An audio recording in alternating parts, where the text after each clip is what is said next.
Hello, my friends. This is the podcast that brings the wealth of knowledge, expertise, and fun of Twin Smoke Shop, New England's premier smoke shop, right to you, wherever you are, whenever you want it. And that's not just blowing smoke. You can find us at our website, notjustblowingsmoke.com, and be sure to follow us on Facebook, Twitter, and Instagram at Not Just Blowing Smoke. Cool breeze in my head, bittersweet smoke flying through the air. It's the way I feel, smoking on a fat cigar.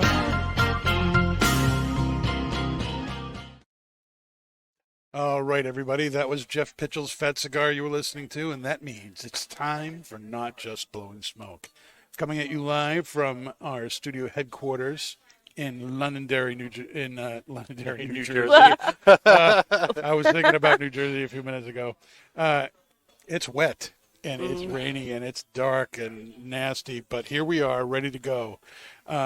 If you are watching us live on Facebook or YouTube, or if you're listening after the fact on Podbean, iHeartRadio, Pandora, Spotify, iTunes, or Google, or wherever you found this podcast, make sure you hit the subscribe button so that you don't ever miss a thing. I'm Pastor Padron. I'm here with my co-hosts, Pat and Dave. Hola. Nick is off tonight, and we have the amazing Tequila Talia with us again tonight. Thank you for being with us. Of course. Talia is a liquor rep, and one of the things that we all believe makes our podcast special is that we not only have cigar people on here, but we have liquor people on here. That's right. And Shake it up. Pairings is a big part of the smoking experience, and it's always great to try new things. And we all know, I think, that when people think, what am I going to drink with a cigar? 9 times out of 10, they're thinking scotch. They're thinking bourbon. But there's lots of things that go well with cigars and tobacco, especially particular cigars and pipe tobacco. And one of those things is tequila. And one of our original members, Pablo Maduro, always dreaded this pairing because he had a very bad experience in college with tequila. Like most people. Like most Americans. And so, you know, and I never had the kind of experience that they're talking about. You know, I never went, you know, skiing because I drank tequila or whatnot. But yeah, but that's we won't go there. But it's not one of the things that I normally go to, and you've been a big part in opening my mind and the other guys on the show to just how good tequila can be as a cigar pairing. That's right. So just before we get to what we're pairing it with, we are going to be smoking this. This is the Room 101 Johnny Tobacconaut Robusto. The Johnny Tobacconaut is a cigar from Matt Booth. It originally came out in 2015 as a limited edition cigar, and then went on hiatus for a while, and now is back as a regular in the Room 101 line, and just hit stores recently, just in the last week or so. It's not the same blend as the limited release was, but it features a Ecuadorian Connecticut, Mexican binder, and Nicaraguan filler. And the Robusto here is the classic 5x50 cigar. And tell us about the tequila we're going to be drinking while we're smoking tonight. So we're drinking a tequila that's new to New Hampshire. It's called Codigo 1530. So Codigo brand new. 1530. The 1530 is a year. So it's Okay. it's kind of a nod to like the Spanish conquistadors that founded this town in Jalisco, where this is made. So only in, I want to say it's in under 10 states in the U.S. right now. So Really? It's very rare. They've only even been selling it to the U.S. for about a decade because it's a very private distillery. Okay. So they were only selling to very wealthy people down in Mexico, friends and neighbors, things like that. They weren't mass distributing. So eventually, they decided, well, let's make some money off this. This is really good. So, long story short, they started selling to the U.S., luckily enough, because this is quickly becoming one of my favorite tequilas, maybe top 2. This is really good stuff. It is very nice. And also the benefit of being a privately owned distillery is most tequilas on the shelf, there's multiple brands coming out of the same distillery. So they're pumping out way too much tequila at one time trying to keep up.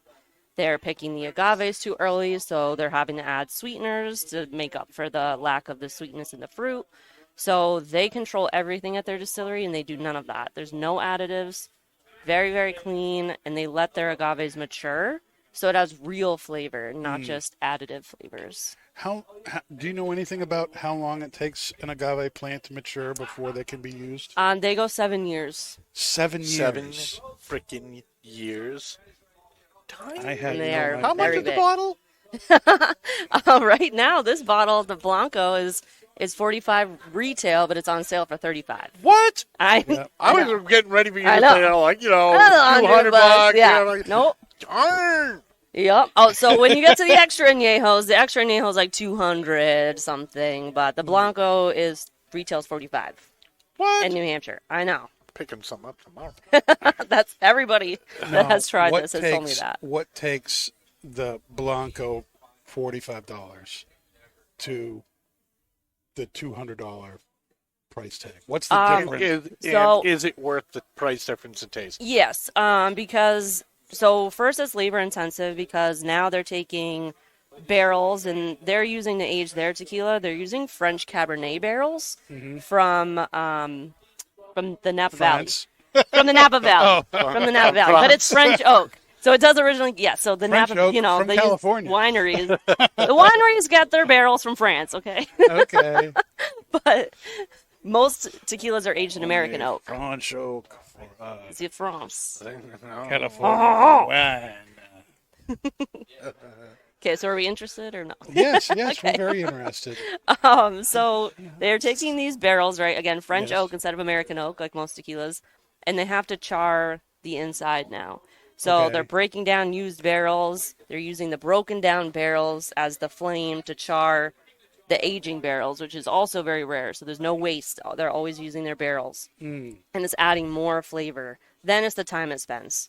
So I think their extra añejo is aged for like 6 years. 6 years. So you think how long it takes for the agave to ripen, then they got to distill it, then they got to, age it another 6 years. So how long does it, once they've distilled it, how long does it take to let the tequila sit, or is it something where it's done and it's ready to go? For the Blanco, it's done and ready to go. So you Okay. distill it, you bottle it, you package it, you ship it. Okay. And then, Hence the price can Correct. be a lot lower. correct. Okay, so there's the Rosado, you said? Reposado, Reposado, and there's añejo, Añejo, and then extra añejo. and extra añejo. Yep. Okay. So And this is the bottom barrel. This is just a clean, original tequila. So this is just the base, no aging. Yeah, And this is like better than like. I know. This is crazy. I know. Oh my goodness. Oh, this is dangerous. It This is. just, It's this is extremely just straight dangerous. up too. I know. Wow. No lime, no nothing. We're just drinking this straight on ice. Yep. Yep, it's very good. And there's actually flavor, like nice flavor. What kind of flavors should people be getting from this, do you think? Well, I can tell you, but why don't you guys tell me first what you taste? A little bit of. I don't know. It kind of tastes like a. Like if you flavored water with Sprite. You know what I Okay. mean? So it's like you know what I mean? It's not like a full on Sprite flavor, but if you watered it down, so like you were saying, we have Sprite flavored water, like it's water forward. That kind of tastes. That's what I get from it. Okay. Patrick, usually pretty good at this, and Oh, it's tough. I don't have like the best tequila palate yet, but it's like it does taste carbonated. It is weird. I think it's I don't usually drink anything with ice. Yeah, so I'm not okay. really used to like the chord sensation. But like, I don't know. I'm getting. It's like I can pick out like citrus and honey. Yeah, there's a honey-like sweetness, a little bit of citrus. I can see where Dave is picking up like lime. I get the honey. Yeah, I totally agree with the honey. You know, Not so it's not quite Sprite, but I mean that's just like my first thought off the top. But Yeah, I wasn't see? trying to put it down. Either. No, you guys are good. Citrus is a main point, like the main flavor profile. And then also they say, you know, like kind of because it's from the valley, which gets, I guess, like a minerally quality, they say. Like sort of earthy, minerally, so it That has could be this like different. the carbon. That's your. And also honey. Basically, what they say is when you roast an agave, it tastes like honey. So that's. Look at you guys nailing Honey, it. citrus, carbon. Boom. Nailed it. that's awesome. How do you think it's going with the cigar? Pat, you want to talk about the little Johnny here? You've been smoking on Johnny for a little bit. Yeah, I didn't know it was. I couldn't actually find the blend on this, so I didn't know it was a Connecticut. I would have guessed like it was a mild Habano. Yeah, it definitely doesn't look like a Connecticut. It's real dark for a Connecticut, even the shade.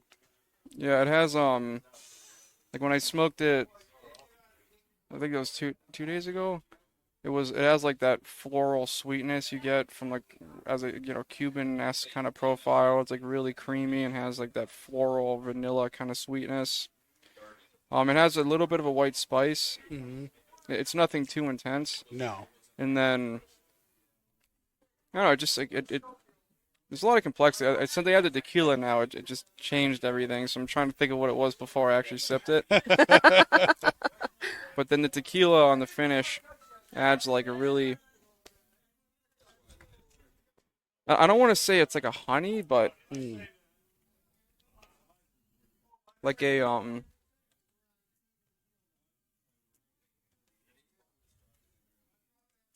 Yes. it's like a jammy grape kind of. a jammy grape. Yeah, like kind of a thick grape sweetness on the back of my palate. And then you get like that kind of mineral note, like the carbon. There's like definitely earthy the mineral note, yeah. Definitely lingers a little bit if it's a fresh drink from the tequila. But if you take a sip from the tequila and kind of get away from it for a couple draws, it kind of goes into that jammy kind of sweetness I'm talking about, like I'm the getting long that. finish on the tequila. Yeah, I see what you're saying. Picking up what you're laying down there.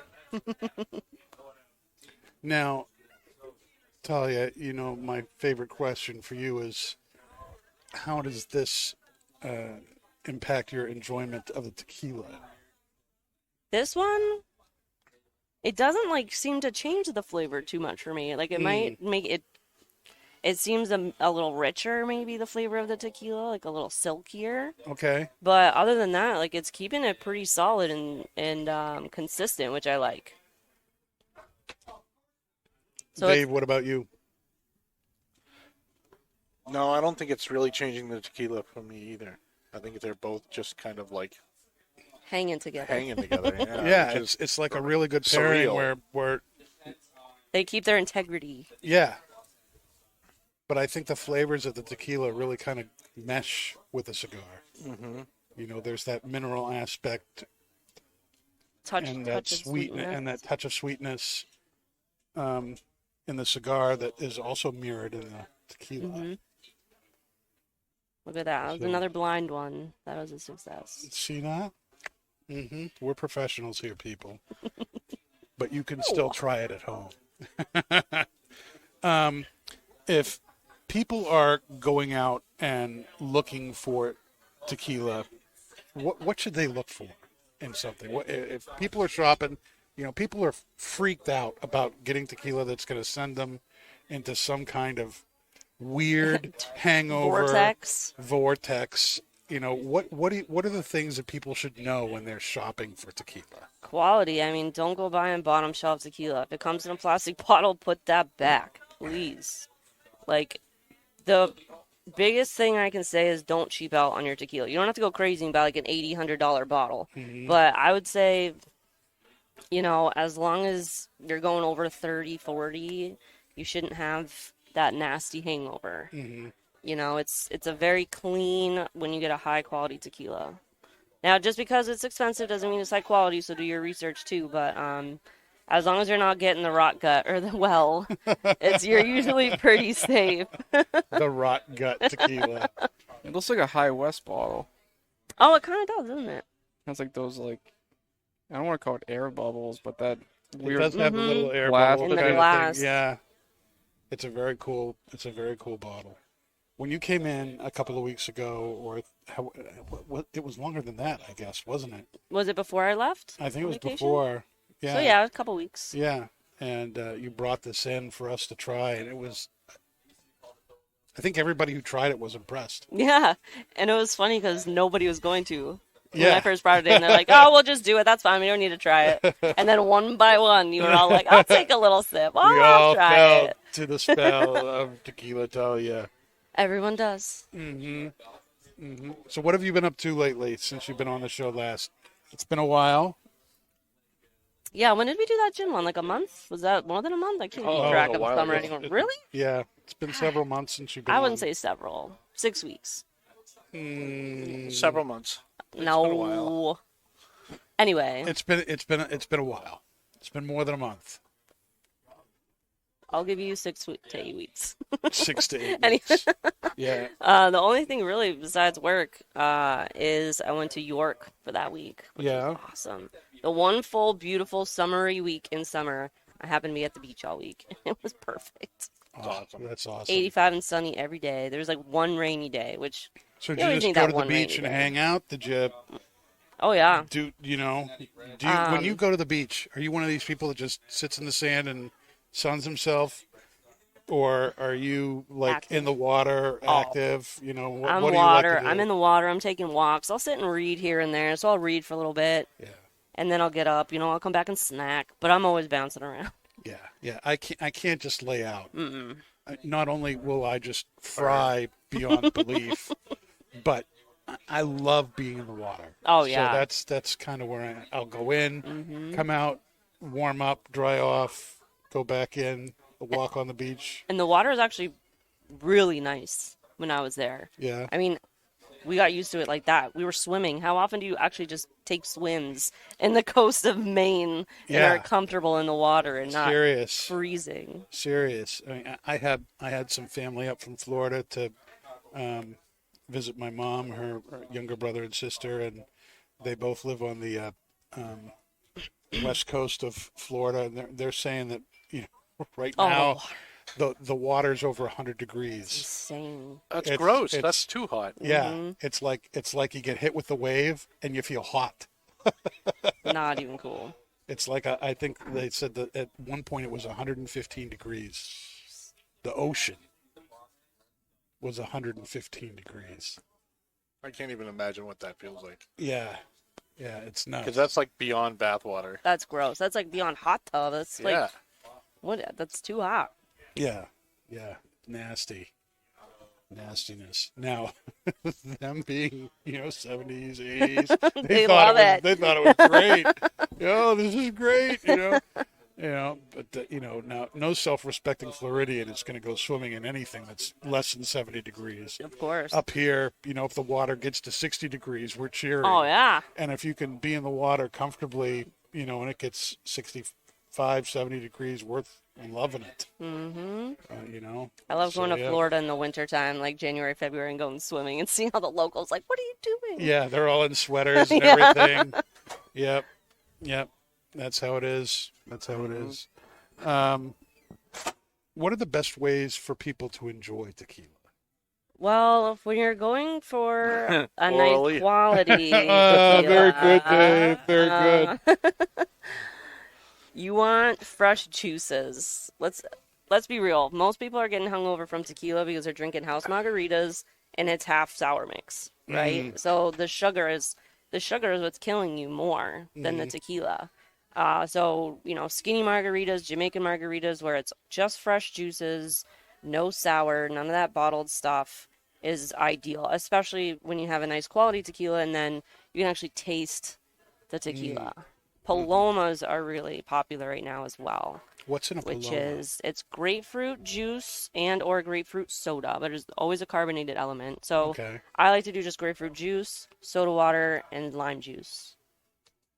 And it's really refreshing, like summery kind of cocktail. And again, you can taste the tequila. Sounds like you're just making the tequila into gin. I don't mix gin with anything. No. I actually don't really mix tequila with anything either, but you know, For everyone else. for everyone else who doesn't want to drink it straight, fresh juice is way to go. Oh my goodness. Now you're going to be at our pipe event this Saturday. Mm-hmm. We've got a big event going on with Jeremy Reeves, who's the head blender for Cornell and Deal, coming into town, and we're excited about that because he doesn't normally do events for shops. The kind of things he's going to be doing with us, he normally does at big seminars and big groups like that. He's going to be doing a blending demonstration of we're doing a dinner. I'd advertise the dinner and tell you about tickets, but it's sold out. So I'm pumped about that too. Yep. But we're going to be having a 4-course meal. Every course is going to come with a glass of wine, and he's going to be doing a blending demonstration of how he makes Dexter's Secret, which is an English One of my flake favorites. that Cornell and Deal makes for twins, 724, and the wine and the courses are all paired with the components, and then we're all going to learn about each of the components and how they're done, how they're put together, and how they're grown, how they're aged, and tasting notes you're supposed to get, and then enjoy it with the food and the drink. And then at the end, with dessert, fresh baked baklava from a top-notch bakery in Methuen. We're going to be having Dexter's Secret, the whole thing together. It's going to be a lot of fun. But before that, there's a big Savinelli and Peterson pipe show that Jeremy will be at, and Kaz Walters. Both of them will be on the podcast next week, so I'm excited about that. Well, really, they'll be able to stay. Yeah, they'll be on the podcast next week. And during that, which goes from 12 to 4, which is open to anybody and everybody, there's no limit on that coming in. Talia will be there too because he wanted to do a tequila tasting. And who better to have a tequila tasting than Tequila Talia? That's right. So $30 is going to get you the tasting for that. And there are 3 different things that you're bringing in. This is one of them, correct? Yes. So we're doing the Codigo tequila. That's going to be our mid-shelf. Mm-hmm. We're doing Altos tequila, which is also a mid-shelf tequila. It's a little bit more, that retails for about $30. Mm-hmm. It's a little bit more cost efficient. And I believe, are we doing that in a little cocktail? Yeah. So a little fresh juice margarita with that one. And then my personal favorite, Avion 44, which we have done before. I know. I don't think we've ever done a tasting, though. I think we just done it on the show, right? This is horrible. That was the first tequila I ever had. It was Avion 44. And it was What an just like, introduction. yeah. If this is what tequila is, what's people's problem? Mm-hmm. Right? How can you possibly have a problem with this tequila? Yeah. Yeah, with tequila in general. Yeah, But- that's and then, what opened then up. I found out that there's tequila and then there's tequila. Mm-hmm. I can see this pairing very well with the Boston Tea Party. It's the Mm. honey component. Yeah, I agree with you, Pat. That would go very well with that.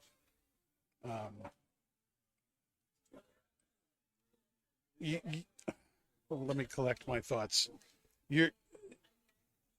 This is one of those tequilas, Pat, that I think could go with a lot of different cigars. Yeah, I'd say so. Yeah. I mean, what are some other cigars you think would pair well with a tequila like this? One that comes to mind would be like the Stowell Stars. I think would go very well with this. Mm-hmm. I don't think there's really, I can't name anything. I think an easier question would be what wouldn't go well with it, and I really can't think. I think a Davidoff would go really well because Oh, Davidoff totally, has like geez. that lime honey Yep. notes to it. It's Mhm. one of the only cigars that I can kind of say that about. So really like I'm thinking like upper end cigars, really, like just like the white labels, like Rocky's White Label. And Atabay would be phenomenal with it. There's very few spirits I can name that I 20 would. Acre Farm. Yeah, that would go well with it too. Mm. Because usually when you go to those higher end cigars, like since they're so aged, you kind of don't want to drink anything with them because they're gonna just completely take over the cigar. But I feel like this tequila would just enhance it, like it's doing with this one. It's fairly like mild plus cigar, but it's not taking away from the cigar, but it's kind of changing the finish a little bit. So yeah, I'd say like this is something I would comfortably reach for if I'm doing like a $30+ cigar, and I don't want to have anything take away from it. Yeah. Actually, yeah, that makes a lot of sense because if you're drinking the bourbons and scotches and stuff with it, the flavor is so strong and It's the very brown liquors. Fighty. Yeah. You know, either they end up mingling well together, or it's like a fight.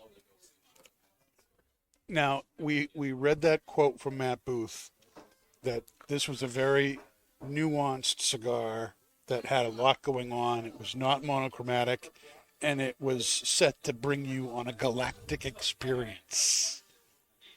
Pat, do you agree or disagree with Mr. Booth?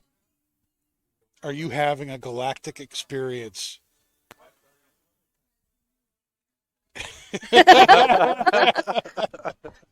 It's a well blended cigar. I mean, the marketing in it, you know, you can kind of say what you want with it, but I mean, I have nothing bad to say about it for sure. It's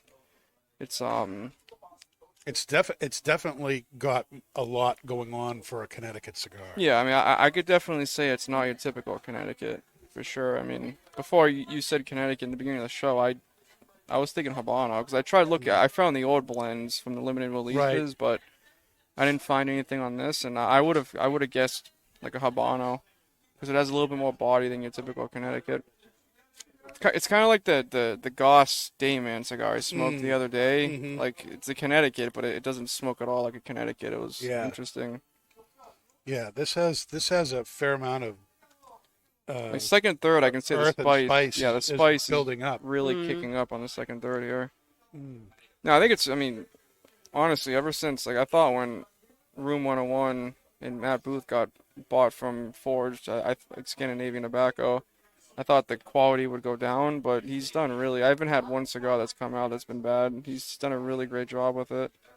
Yeah, I would agree. I being totally transparent, and maybe it had something to do with the name, you know, Johnny Tobacconaut, and the little label here, you know, the little skywalking dude. I did not have high expectations for this, but this is really good.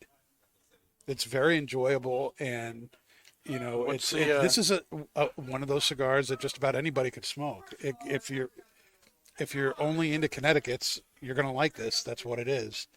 But if you're into, you know, cigars with complexity and nuance, you're gonna get that from this. If you're into cigars that are more full-bodied and full-flavored, there's a lot going on here, and you won't be disappointed with it. So I think it hits a wide swath of the cigar community. I wonder if it's actually really a Connecticut, or if it's like It's Nicaragua- Ecuadorian Connecticut. It's Ecuadorian Connecticut. I was gonna say. I think the Mexican binder is what kind of amps it up a lot. You get that earthiness and that kind of cocoa notes from the Mexican San Andreas. You know, I think that adds a lot to this. I've seen a lot of people just doing that. Like, I feel like since, I mean, I'm talking like I've been doing cigar stuff for my whole life, but the 3 years I've been smoking cigars, like when I started off, like typically like the Connecticut was like a really mild cigar. Mm-hmm. Obviously like either Ecuadorian or true Connecticut. But then like the recent Connecticut's I've smoked, at least this year, it has been taking like what you think is a Connecticut and just changes it completely and just makes kind of a new genre of cigars. Like the Goss cigar that I'm talking about is an Ecuadorian Connecticut, but they have Honduran broadleaf from the filler, and then like it switched from like a typical Connecticut in the first inch to like almost like a late hour Davidoff. It just got like dark and rich. You have like the 20 Acre Farm that uses Florida sun grown, so it's like a more sweeter, fuller bodied Connecticut.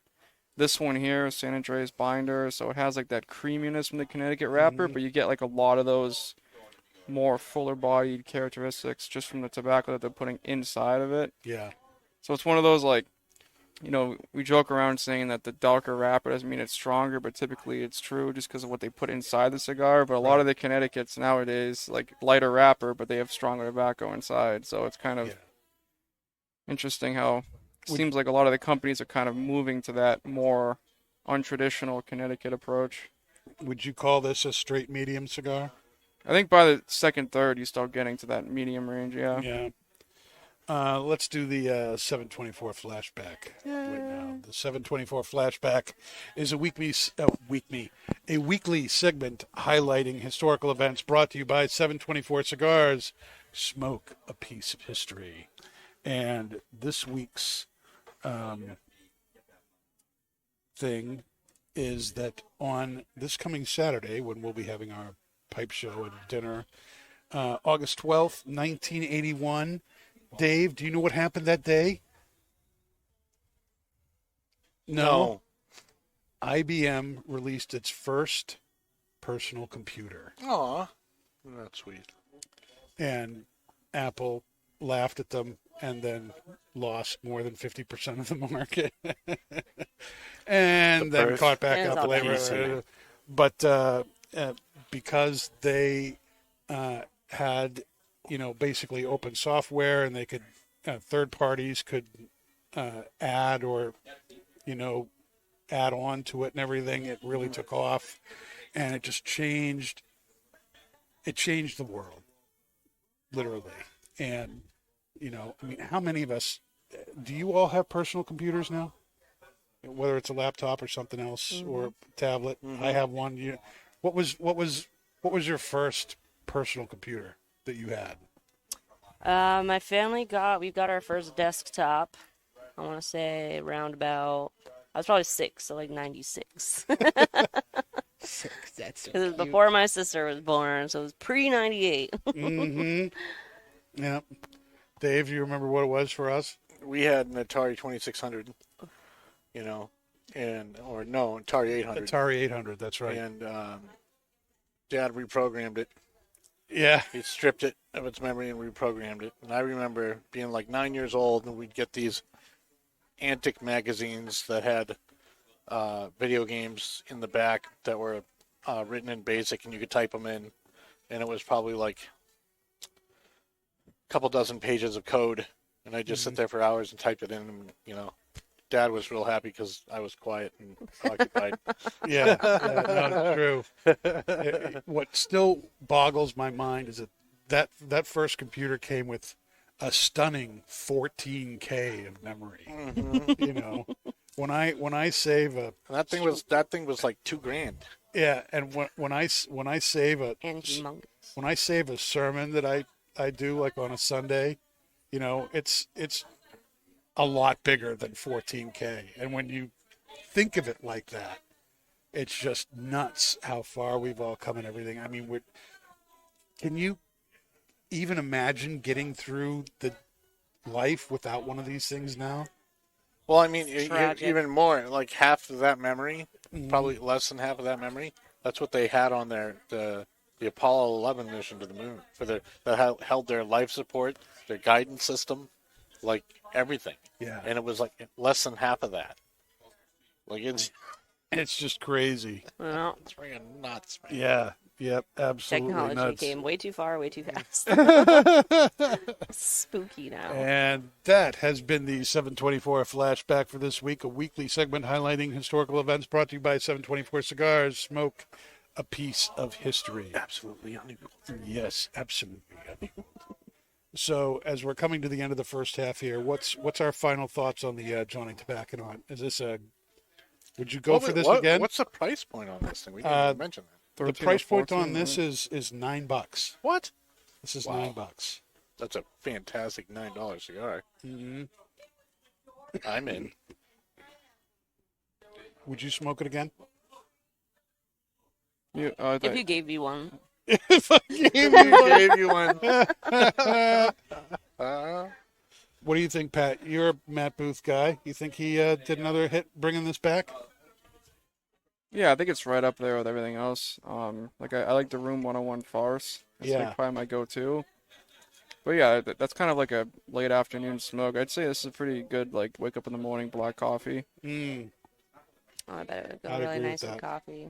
Yeah, I could totally see this pairing well with coffee. And Dave, you're good with it? Mm-hmm. Mm-hmm. Mm. All right. Oh, yep. Well, then let's switch to the next part of the program. And that is where we take out the pipes and we smoke another thing that's new to the market. And that is fourth generation tobacconist Twilight blend. And from the bag, where is the bag? We've got the bag here so we can show people the bag. Here we go. It's a bulk tobacco that you can get if you have a fourth gen account. And if it looks familiar like a Cornell and Deal bag, it's because it is. They make it for them. And this is another blend that Eric Stokeby and Jeremy Reeves worked on together. It's a broken flake. And from the bag, it says, matured Virginia's vibrant Orientals and bold St. James Perique are expertly blended and lightly pressed to create a panoramic interplay of both darkly provocative and lightly sweet flavors, expressing the soft glow, mysterious shadows, and limitless hidden possibilities of Twilight. Not the saga. Okay. Not That's the saga. Not the saga. Not the Twilight saga. Oh, please, not I the feel Twilight so saga. sparkly. And now, I have a confession to make. I have never watched any of those movies. Neither have I. Neither of you. Yeah. Have you watched any of those, Talia? I watched the first two because my sister The first two? wanted me to watch them. Yeah, so Did I you, watched the first did you two. do the third?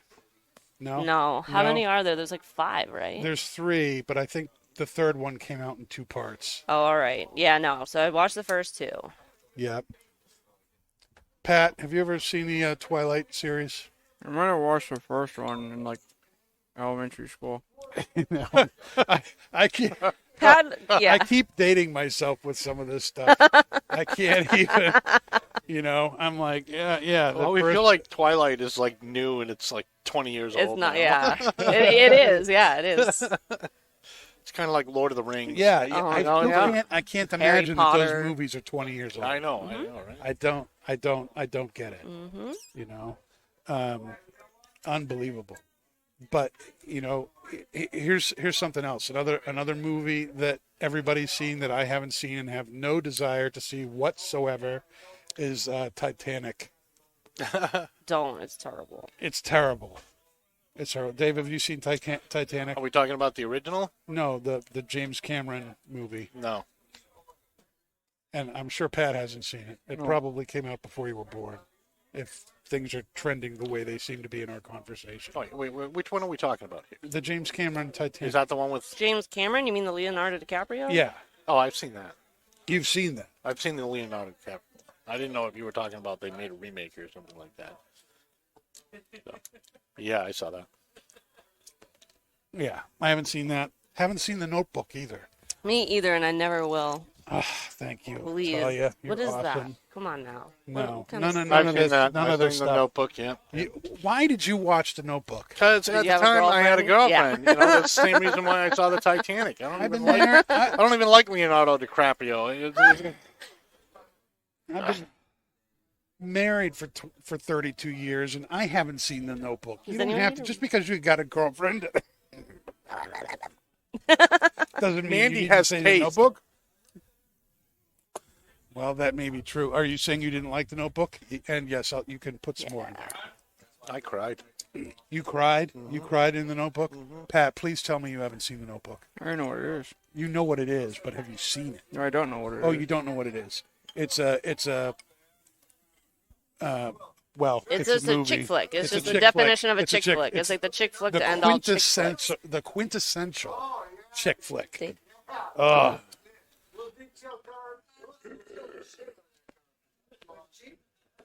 Yeah, I've Mm. never. Ow! I don't like that guy in it either. Ryan Gosling. Mm. I've seen him in 2 movies I like him in. The Nice Guys with Russell Crowe. Mm-hmm. If you've ever seen that, it's hysterical. And Gangster Squad, which is also really good. I haven't seen either of those. They're both very good. Highly Are they? recommended.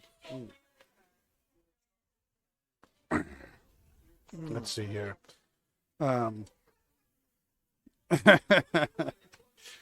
Oh, Michelle, you're crazy. Michelle, have you seen The Notebook? She's one of the people watching. Oh, Just I'm like looking for spoiler someone. alert: the Titanic sinks at the end. Thanks, Michelle. Oh my goodness. So I'm still trying to get my pipe fully lit here so I can talk about what I'm tasting here.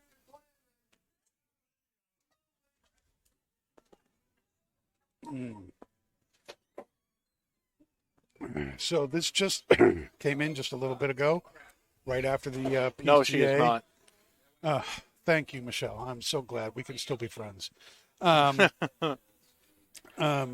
This is very earthy. It's got some spice. It's got some real zestiness to it, which I think is from the Orientals. The Virginias, are very woody. And I get a lot of earth and spice from this. What are you all picking up? Definitely spiced. Mm-hmm. Like right on the tip of your tongue. Mm-hmm. Yep, definitely getting spice. Very earthy. A little bit of that. Very little bit of that stewed fruit from the Virginias. Mm-hmm. And just a little Perique. Yeah, the Perique's kind of a minor player, I think, with this. Although it might very well be the source of a lot of that spice.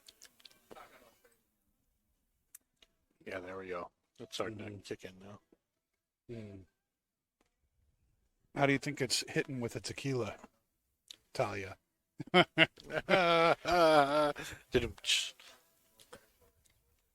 So where the cigar kind of made it a little bit smoother and silkier and like luscious. This brings out, I think, the like minerally spiciness more of this peppery almost in the tequila. Is it enjoyable still, or is it getting in the way of your tequila? That is such No, a it's just pretty a pipe. different, Very nice. it suits me. Do you have anything to add, Pat? Yeah, earthy, spice. I get like a plum. And the pipe tobacco is a little metallic to me.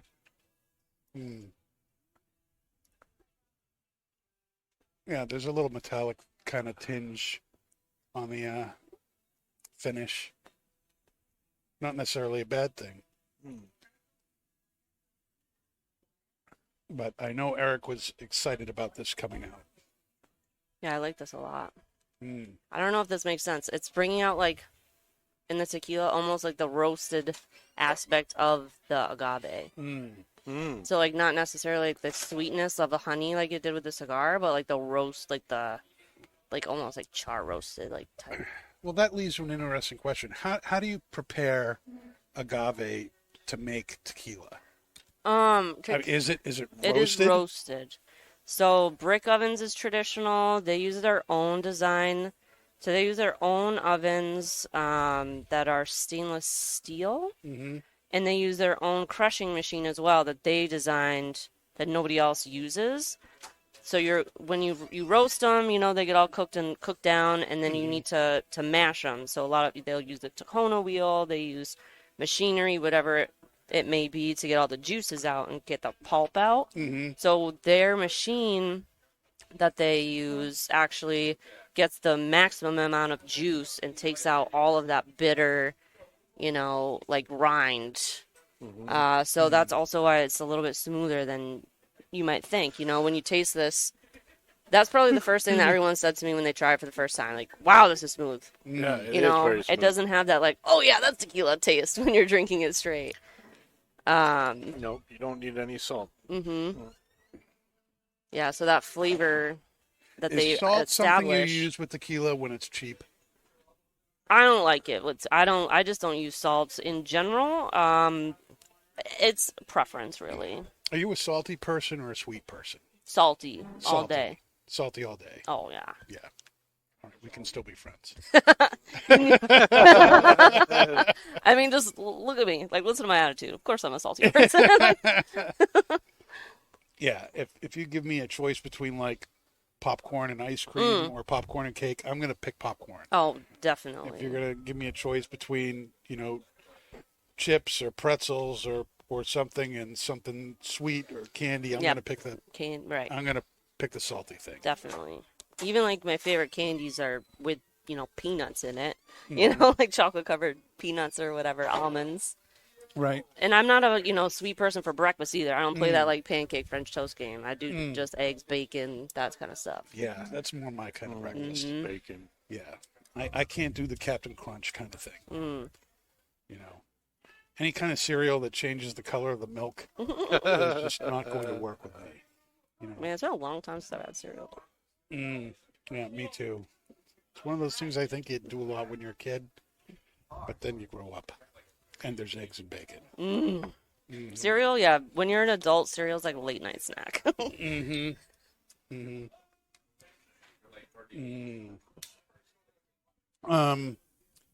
Okay, so this tobacco is, like I said, manufactured for fourth gen by Cornell and Deal. It was a collaboration between Eric Stokeby and Jeremy Reeves. The blend type is a vapor, Virginia Perique.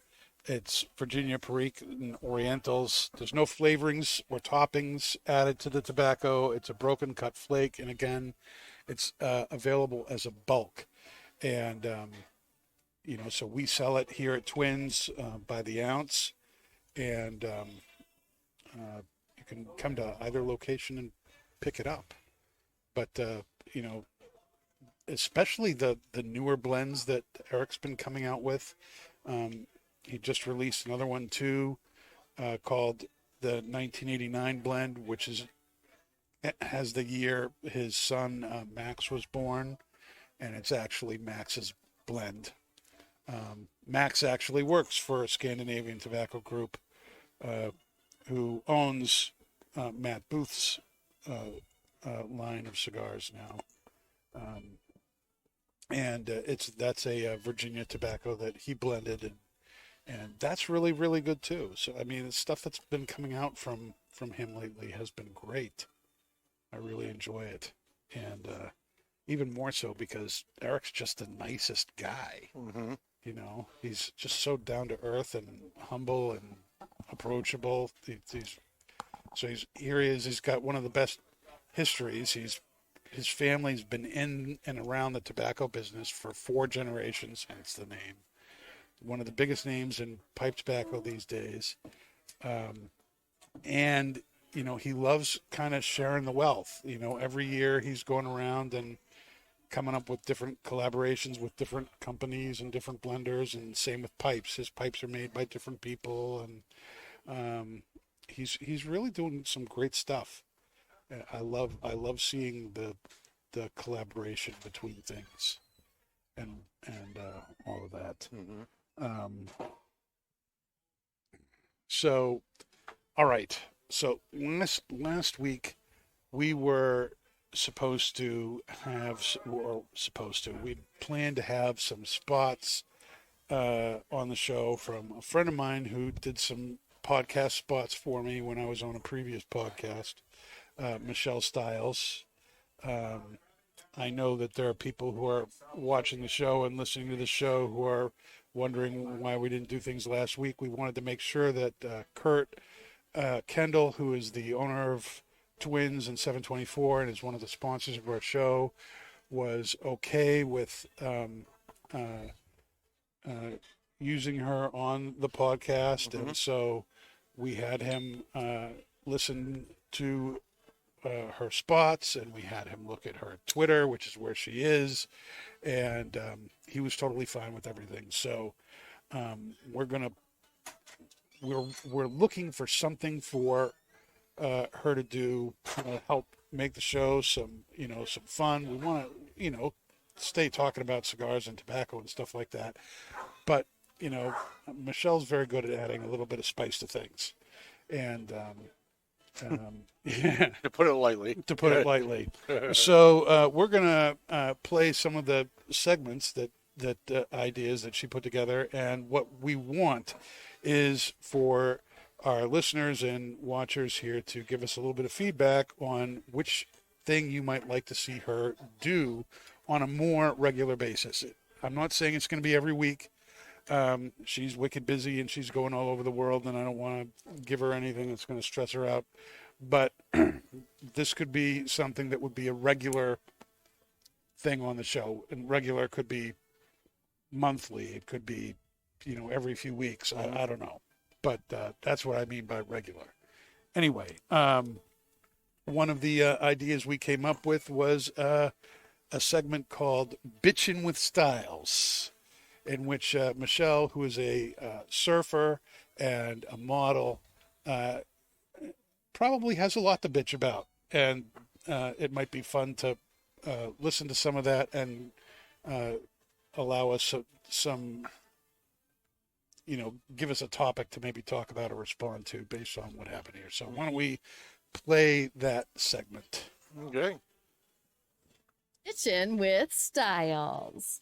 Hey guys, yes, I'm deaf. If you speak slower or louder, I still won't hear you. Try this. Speak normally and at a normal pace. If the person who is deaf still can't understand, they'll just move to written forms of communication. Speaking slower and or louder just makes you look dumb and doesn't solve the underlying communications issue. It's not commonly known, but accents, dialects, and regional slang will require adjustment by the deaf person before they can successfully read lips. And as a side note, please remember, even the best lip readers still only capture about 50% of the conversation through lip reading alone. Body language, facial cues, and context fill in the rest for us.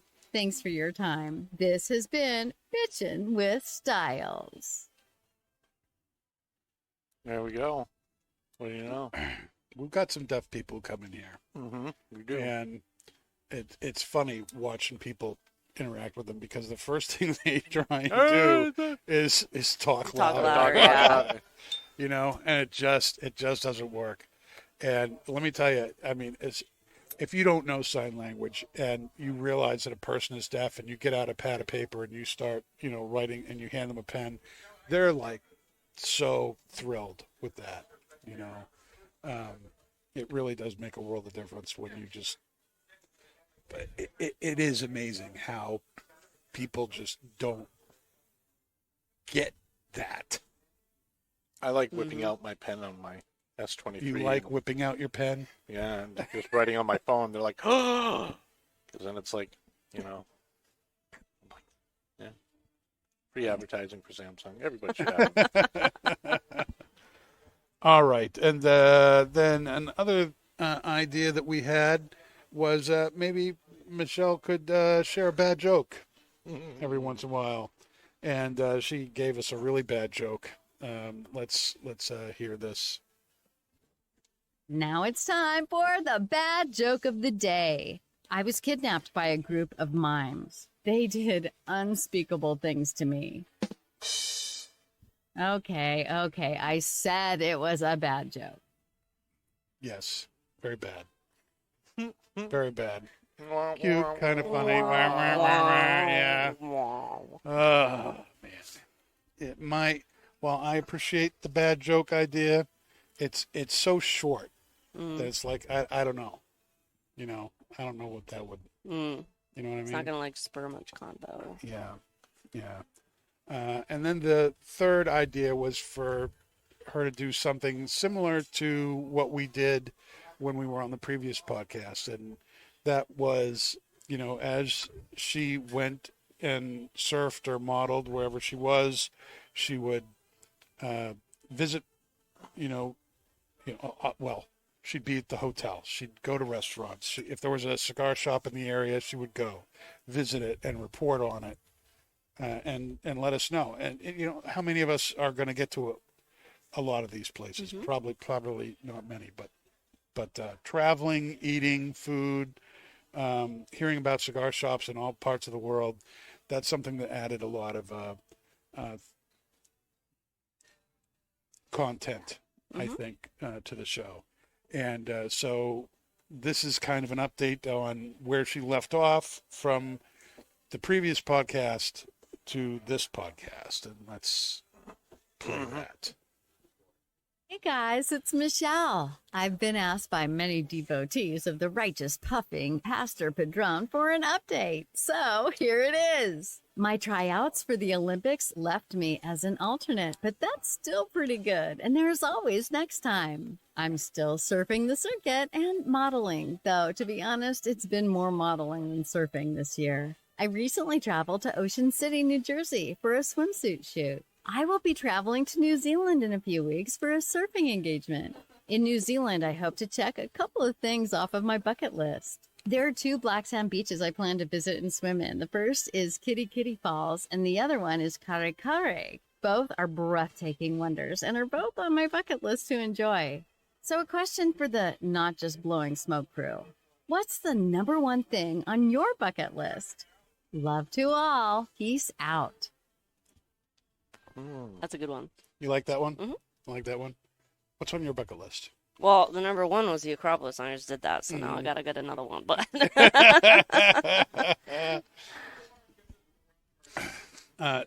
Australia, New Zealand, those are on my bucket list. I need to get over there sometime. They have a whole freaking Lord of the Rings thing where you can go stay in the Hobbit holes. And stuff. all right, nerd. That's cool.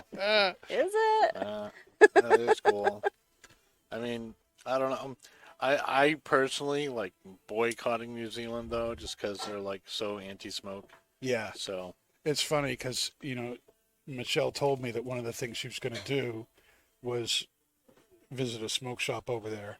And I'm sure that there is right now, but now that they've set a age where if you were born after this year, you're not allowed to buy tobacco ever in your life, that's all going to end up going away. So it's going to be very interesting for, if she actually finds a shop and is able to talk a little bit about that with some people, I would be very interested to see what the mood is over there Yeah. with Wow. cigar smokers.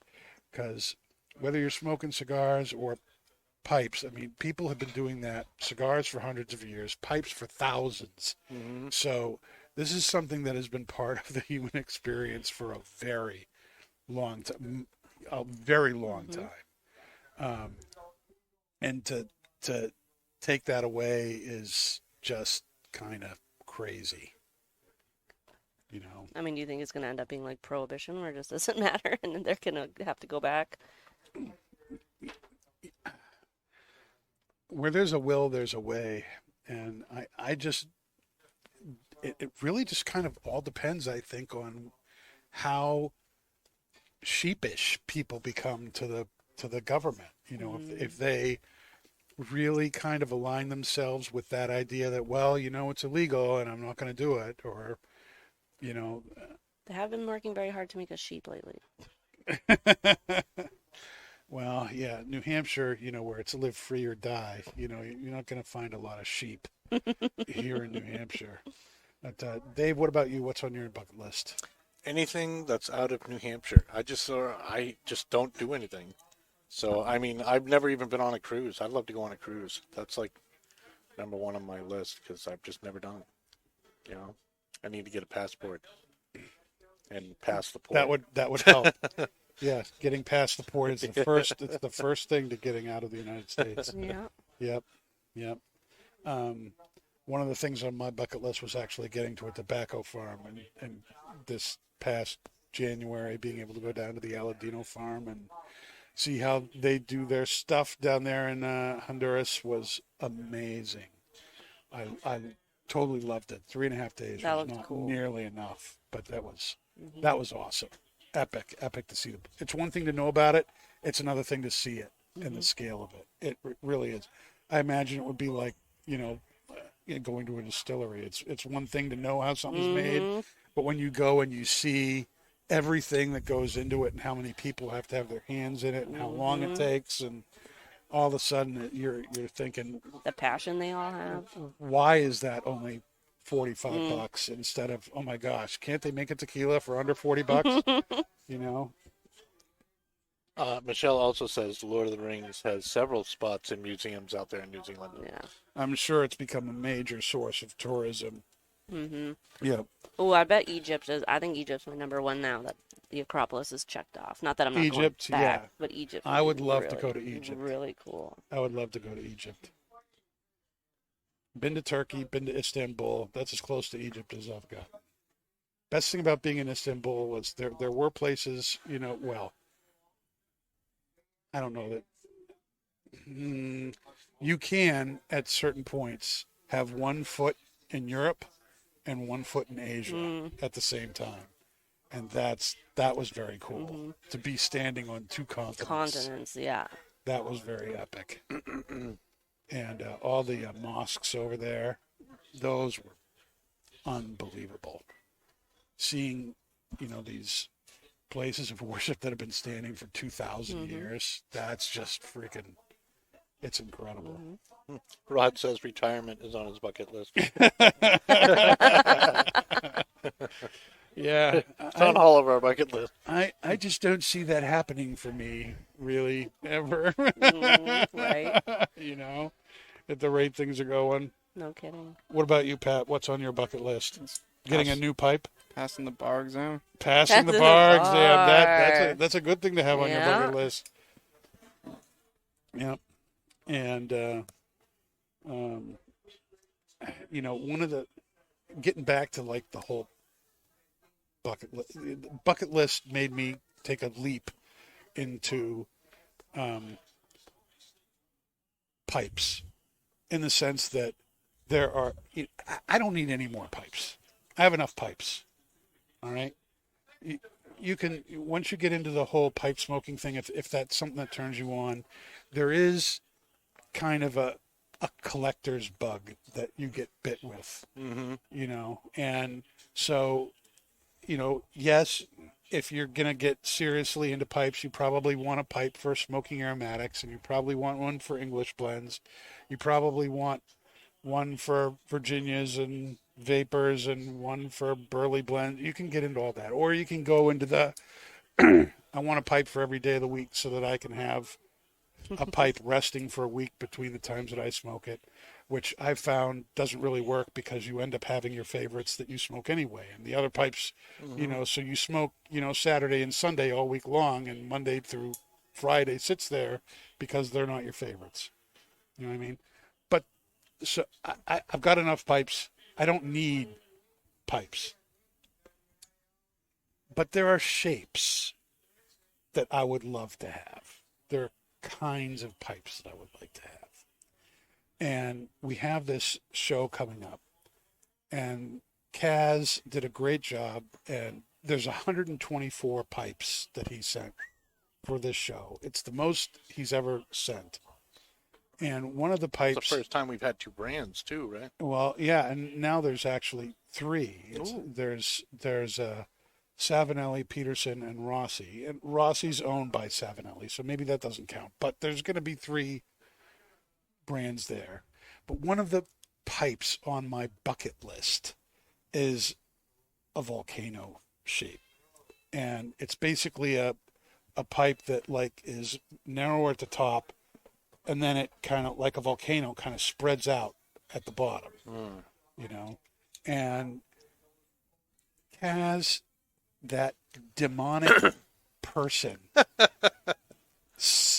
knows that I want. So he found 2. And one of them is a nice little volcano, and it's a rusticated pipe, and it's a Savinelli autograph. And the MSRP on it is $400. Of course, Cass went to that one. And then there's another one, which is an autograph, which was graded an 8, which their numbers start, which is kind of weird. I think it starts at 4, and then 5, 6, 7, 8, 9, and then 0, and then there's 00, and then there's 000, which is the most flawless pipe that there is, right? This one's an 8. A Volcano. It's gorgeous.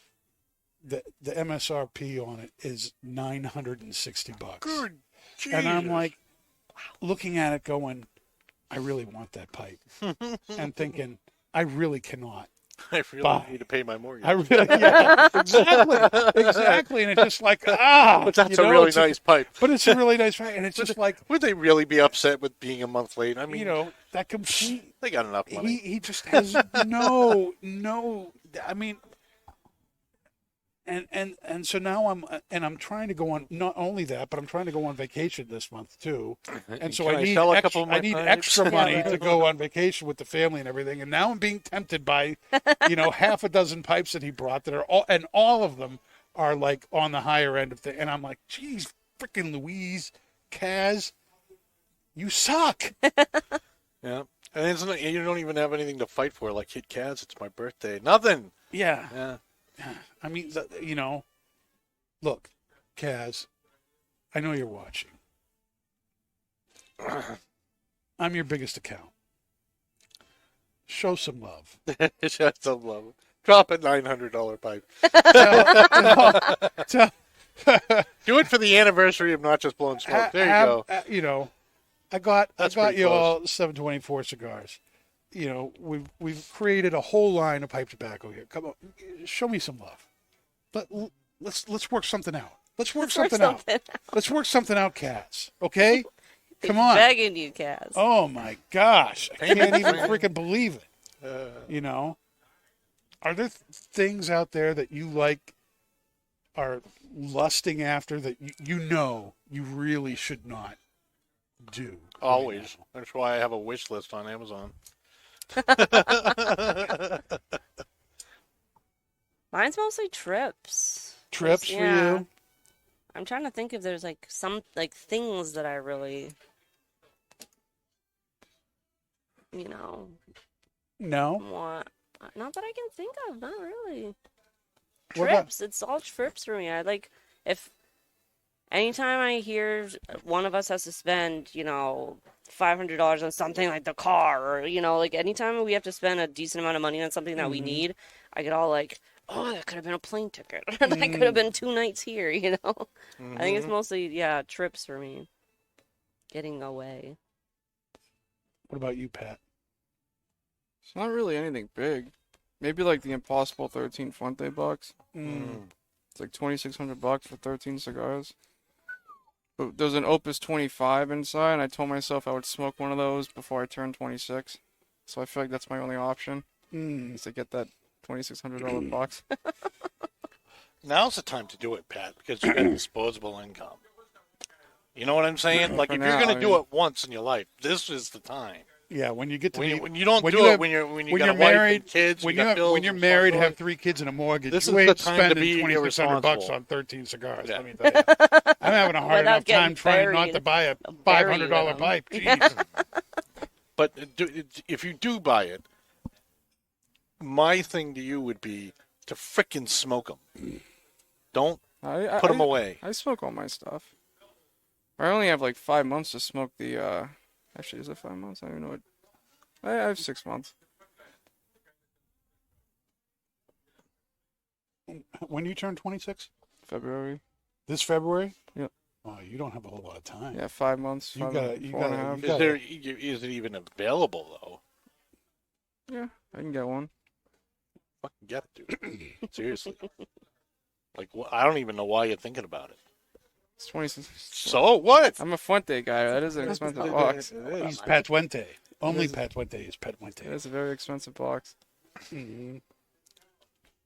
Well, I'll probably There's a just reason sell they everything call it else the at that. Impossible Collection. I think I have most of what's in the box, just not the 25th. I could probably sell a few of the I'll PJs. buy the. Yeah, that's what I'm saying. I'll buy a PJ off you to help you. I don't think you could afford them.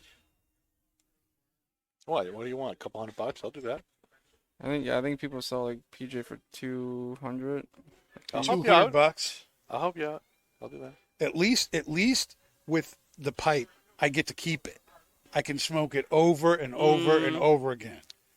You get yourself a little pussy juice, and you enjoy it Let's face Hopefully. Well, I would enjoy a PJ. I know I would, but that 2 hour, nurse it for 2 hours, 2.5 hours, and then it's just a memory and whatever selfies you took of your smoking. How many selfies would you take if you were I wouldn't smoking even a take a pussy selfie. juice I'd take a pack? video and I'd just sit there in silence and smoke it and record it that way.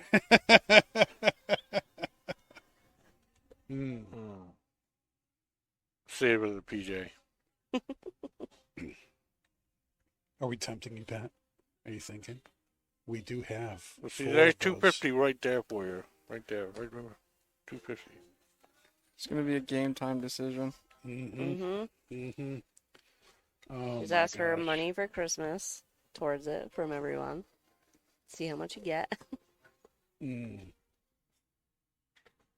All right. So, what's the final thought here on the Twilight from? This is Fourth a generation really tobacco. pleasant everyday smoke. I really enjoy talking while smoking it. And I think the pairing was interesting. I think the cigar pairing was way better, but I think the pairing with this was okay. Like it was. I wasn't upset about it. I kept drinking. I kept smoking, but it was nothing like wow. I'm discovering the universe or anything like that. But no, I'm happy with it. I'm content. I would repeat it. Pat. It was enjoyable. I think the tequila definitely is one of those, like, kind of like coffee pairings. I don't think there's many things it would not go well with. So yeah, it was. I think they paired well with both. I think the cigar, just I don't know. I'd say they're pretty even. I enjoyed them both about the same, personally.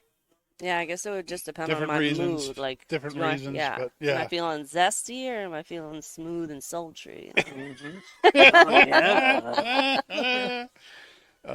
So you like both of them too? I You like do. the pipe tobacco? Mm-hmm. I do. Yeah, I have to say I feel the same. And before we go, we should probably say something. Do we have feedback for the Shellster on what we might want her to do in the future with any of these things?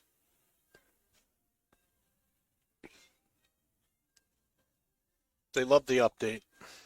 The update's the popular one. Mm-hmm. I think if we did an update, especially if she were able to find a tobacco shop or something, I think that would be good. That'd be really neat. Yeah. And Michelle also being a Lakota, I think it would be very interesting for her to share something about pipe smoking in that Indian heritage. I think the update and the bitching are really. I like the bitching thing. Oh, yeah. You Update know, and the bitching. we're let's face it, we're never going to get Brett on here to do bitching Bitching with with Brett, yeah. but we could do bitching with Styles. Yeah. Do bitching with styles. So maybe one or the other of those. And every once in a while we can do a bad joke. I think like bad joke. If it's got to be really bad though, not dry. 'Cause you can have something be hysterically funny but very bad. Yes, that's true. That's true. And okay, so I'll catch up with you afterwards, Michelle, and we can talk shop. But there's some direction.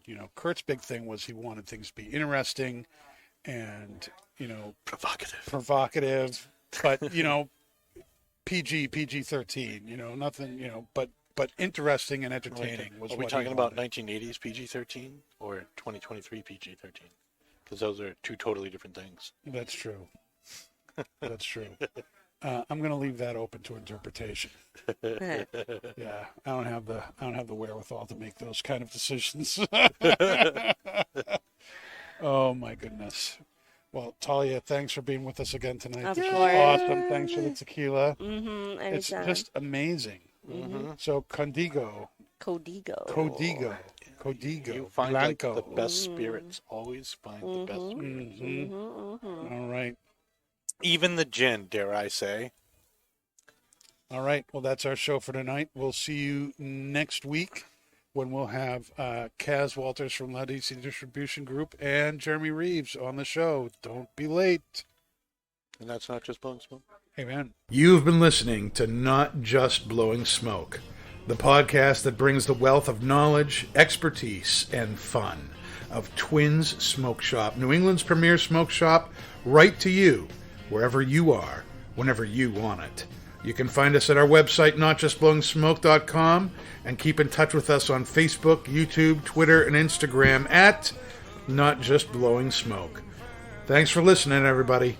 And that is Not Just Blowing Smoke. Rolling with the top down.